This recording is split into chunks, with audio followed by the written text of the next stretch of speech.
flipping the lens from a revenue model and from student inputs to cost-effective education and student success. Well, to that point, Jane, for so long in America, we've equated quality with how much money we're spending on education. We've got to get away from that antiquated notion and look at in more substantive ways of how we can produce quality in a more cost-effective way. And the focus on student success, particularly for students for whom we collectively have had the least success, who are the majority of students coming to us now. Terence, I'd be interested in your reflections. Why we felt boards have to both own that issue and help lead their institutions. In your experience, do boards need to be engaged in the issues around changing student success and understanding what it means? Yeah, absolutely.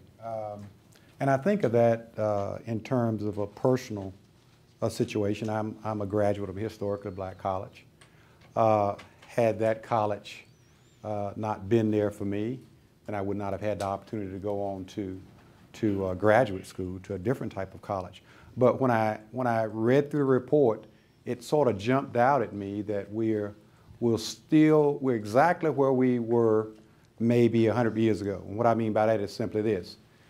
If you look around, there are about 80% of the minority students, African American and Mexican American or Hispanic, that are finding themselves in public institutions that are underfunded. And as a result of that, they're not getting the best quality education. And as a result of that, we've had historically black colleges like the one that I attended that are sort of beginning to disappear. 100 years ago, there might have been 150 historical black colleges. Now there are approximately, depending on who you ask, they're either 100 or either 105. But they're going away at the rate of 3 to 5 per year. So something has got to change where we actually, and I think you were speaking about that, something has got to change where we embrace our total population and get away from this thing is that education is for, the privileged. If we don't address that, then 50 years from now, we'll be sitting here looking at that we're an underperforming country because we've got wasted assets. And I'm sort of a business major. I always think of people as assets because they are.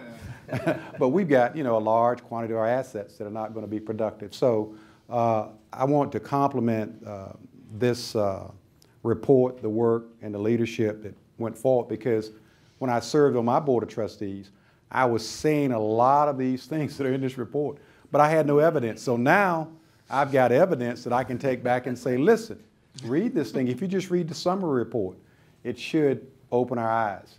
And so it's excellent work, and I hope I've added something with my comments.